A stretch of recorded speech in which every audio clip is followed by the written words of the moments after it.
And Talk Nutrition to Me with Kelly Springer. Kelly, how are you? And we have a celebrity guest, and this is pretty exciting, isn't it? Oh, yeah. So welcome award-winning filmmaker Susie Singer Carter, director and producer of No Country for Old People, a powerful nursing home expose that's shining light on abuse, neglect, and corruption in long-term care. So Susie's deeply personal, eye-opening documentary has already earned national recognition, and she's here to share why this film in the industry doesn't to see. Susie, welcome to the show. Can't wait to talk with you. Thank you for having me. It's good to be here. And I'm glad to meet you both and have an opportunity to talk about this. Yeah. So tell us all about it. This is crazy. Where do I begin? I want to say that it's a film that I never thought I would make and never wanted to make. So it's not something that this is something that you wake up as a filmmaker and say, oh, I think I'll do something on nursing home abuse and neglect, because it's just, and I'm saying that because it's pretty emblematic. How I perceived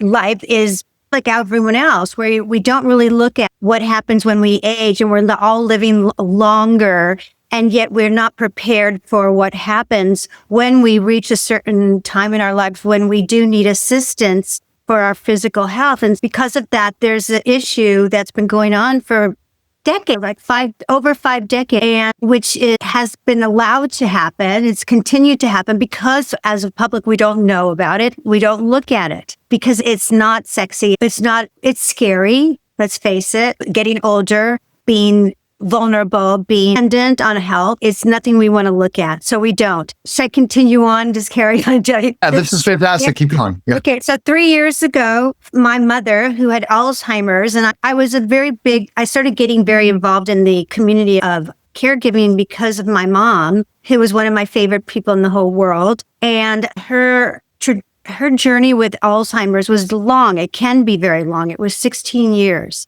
And sometimes it's fast, sometimes it can be very long. And I got very involved with it because I did a short film prior to that about a day in the life of, because I didn't know anything about it, as most people don't. And I was doing everything wrong. And so I decided, when I figured out, oh, I get it. Go into her world. Don't pull her into my world. This is a better way to do it. And because she was such a pistol and a force, and there were so many amazing stories to tell, there was one in particular that was so beautiful and so profound that I thought this would make a great short film. Valerie Harper, I don't know if you know her, if you remember her, she played my mom in it, and it was her last performance, and it was, I promise you, a gift to the world. It was just gorgeous. It's just a beautiful performance. And we were Oscar qualified, and we went to Cannes and won awards and PBS Fine Cut Awards. So that threw me into the caregiving world. So you would think that I would have known more about long-term care, but I didn't.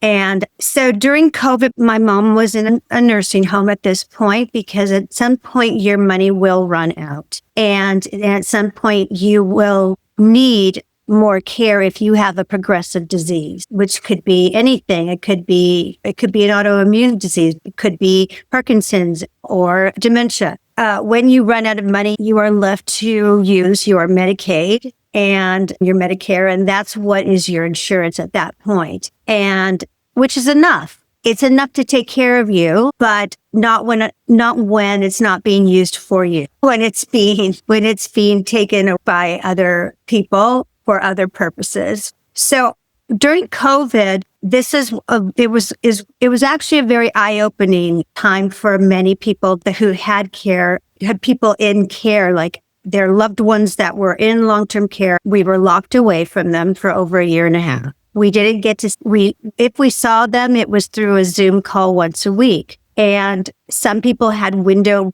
visitations, which are useless. But most of us we did not get to see our loved ones. My mom was at a 5-star facility in Los Angeles. And they finally put into a schedule some sort of Zoom call once a week, which mine happened to be at 3 p.m. on a Wednesday. Every week I saw my mom look worse, and I would ask to see, and be in bed at 3 p.m. She was in bed and not dressed. You could tell unkempt. And even with Alzheimer's, my mom was always just full of energy and just a force, like I said. And that light was dimming. I could feel that light dimming. And I kept saying, why is mom in bed, to the CNA? Why is she? I don't know, Susie. I don't know. It's crazy here right now. Because every day we'd get these calls like 17 staff members, have tested positive for COVID. They'll be quarantined for 2 weeks. And you're thinking, who's taking care of everybody? There's nobody there. So jump ahead. I'm finally get to see my mom a year and a half later. And I'm with her one of the visits, and she's not looking good. We're outside. She's in a wheelchair at this point. And she turned out she had someone else's bridge in her mouth. Isn't that horrible? And my partner, my producing partner, who's my best friend forever, said, what he pointed out, what's in your mom's mouth? There was something. I was sitting there chatting with her and telling her the life story of her life and making her laugh. And we were singing. My mom was a singer. And I looked in her mouth and I was horrified. I was like, what is going on? So I wheeled her back into the main lobby and I say, I think my mom has someone else's bridge in her mouth. She doesn't wear a bridge. And they're like, oh, that can't be. And I said, I promise you, this is not hers. She goes, then the nurse comes over. She's devastated. She must be the temp nurse. So that's the first thing I ever heard of a temp nurse, right? So I said, okay, whatever. Get it out. So 36 hours later, my mom ended up in the hospital with a stage 4 pressure sore and sepsis, pneumonia, 10% kidney function, on and on. It was a slippery slope. I didn't even know what a pressure sore is. Do you? Yeah. No. Yeah. So I'm a dietitian. Yeah, you do. Neil, do you? No. Okay.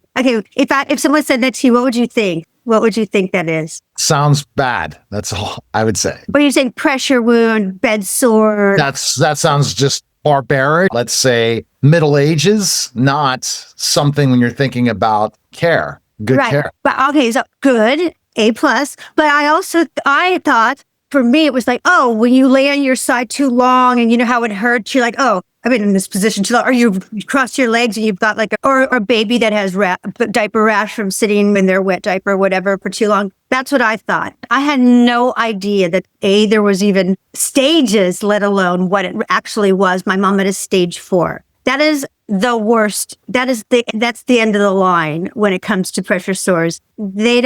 I don't know how graphic you want me to get, but they are horrible. And they are also the emblematic of neglect, because by CMS standards, which is the Center for Medicare and Medicaid Services, they are considered a never event. And that's their regulation. But they happen all the time. And that's neglect. So when I got the call from the hospital, I'm telling you all this because it's very important to understand that nobody wanted to take responsibility for it. The hospital called me straight away and said, your mom was admitted into our emergency services. And when I let you know, she was admitted with a stage 4 pressure wound. And I said, oh, and she said, so then I called the facility, the nursing home, and said, how come I wasn't told this? And they said, oh, but it didn't happen here.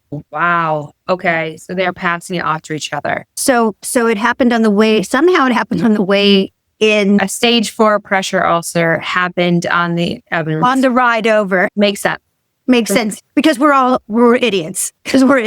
But that's what's going on. So over the next 6 months, and please watch the documentary because there's so much that happened that I kept saying, why is this all happening to us and me? And why is this, if I'm going nuts, that something's wrong? Like this isn't happening. I'm imagining this, I'm under stress, which is that's what they try to tell you, or that this is all normal. This is how it goes. Your mom has Alzheimer's. She's demented. She has holes in her brain. Don't worry about it. She should just be on morphine. We should just do this and that. And just basically not take care of her. So as I said, I was very involved in the community of Alzheimer's. I have a podcast also called Love Conquers Alz, ALZ, because I want to carry on the conversation about Alzheimer's. And after watching a miniseries during the 6 months called Dope Sick, did you watch? Yeah. Okay. So that's about this. So that was about the case against Purdue Pharma for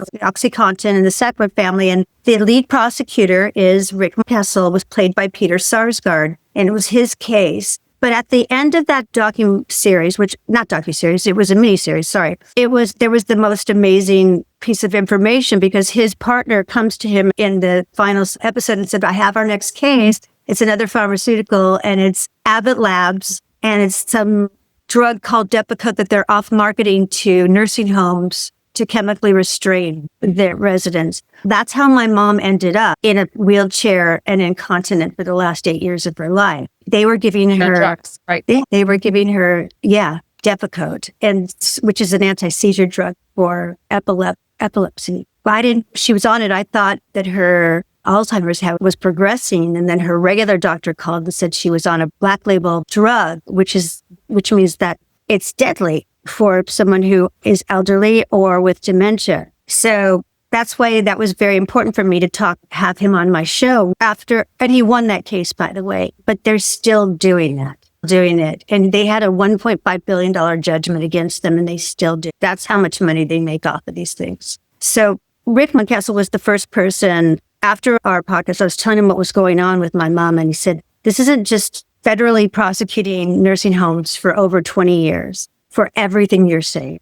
That was the first time. And then we decided, and when my mom passed away in July of 2022, I said, I can't unsee what I saw and unknow what I know now. And I need to share it, because if I don't, then I'm culpable. And I kept thinking that every second of every day that somebody's going through what my mom was going through. And she literally was suffering for the last 6 months of her life for no reason. I'm so sorry. I'm truly sorry.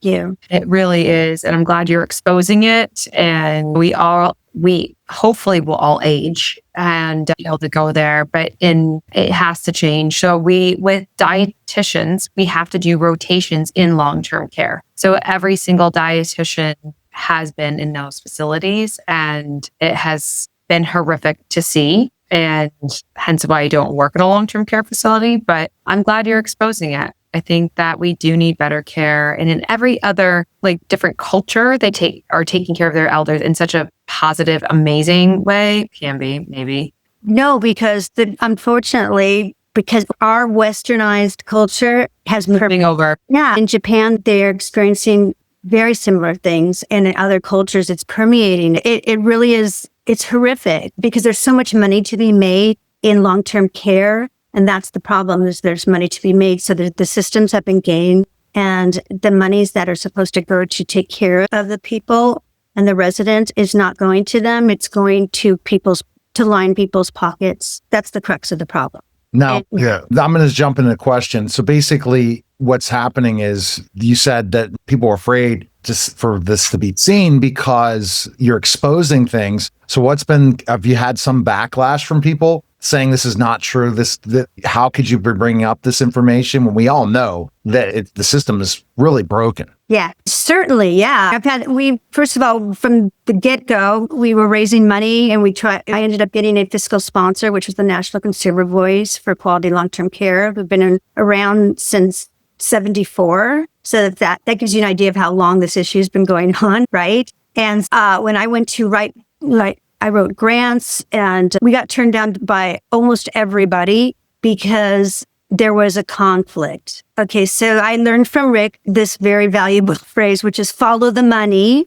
And when you follow the money, you'll find out why there was a conflict. And that there was the first pushback we got, even from advocacy groups that we know will push back and say, I was told this is too much. You're going too far. You're doing too much. We can't support this, because they're being funded by the industry. And there's a very strong nursing home lobby that pays hundreds of millions of dollars to help our politicians campaign to buy seats in our legislature. It's not any different than the pharmaceutical lobby or NRA or any of the lobbies. And that's why it's been so difficult to create any change, real change, through traditional advocacy, because they will stop it. Now, anything that happens is, if it happens at all, it'll be performatively. And that's because there's no oversight, there's no enforcement, and there's really no penalty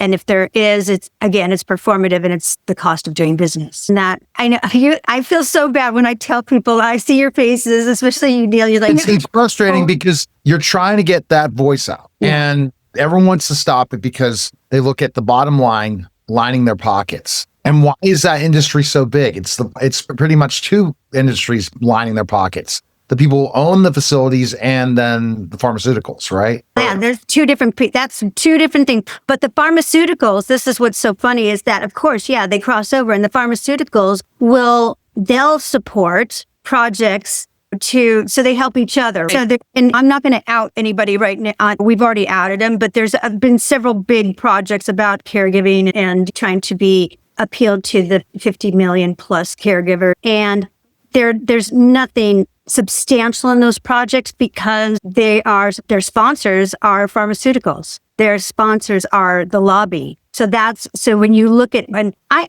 listen, I always say, I'm just a little girl. I'm just a filmmaker who loved her mom. I didn't know any of this. And I learned all this in the past 3 years. So I want to share with everyone else because I don't want to believe this. I didn't know about lobbies. I didn't know about buying seats that led into legislation. I didn't know how this worked. It wasn't where my head was at. I wrote Bratz and Soul Surfer. I didn't know this is, you know what I mean? It's not what we want to know. It's not things that we say, I really want to know about how people screw us over. But this is the truth. And this is what happens. And we're so afraid. We're so ageist. We're so afraid to look at this that it is so easy to game the system because no one's looking. And that's what happened. I can understand your story. My husband's mom was exactly like your mom at the same exact time, same exact place, and on the other side of the US. Ended up dying in COVID at a long-term care facility. But like you said, we couldn't see her. You couldn't go. There was just a lot. And she was very put together. Always looked nice and beautiful. And I understand he would cry every single time we would see on Zoom or whatever it was. And it was a really hard time. And so the system does need to get better. And there's so much to it, though, from who people are hiring, who wants to work in those environments. And again, I was one of those dietitians where I'm like, I don't want to work in this environment. I don't want to be here. And it's like, how do we make that better where we're getting better help and people here? That's because there's our regulations for minimum staffing, right? And there should be minimum staffing and all the other regulations that go along with it, which is having skilled nurses, having educated CNAs, not people that are doing it as a side hustle. Right.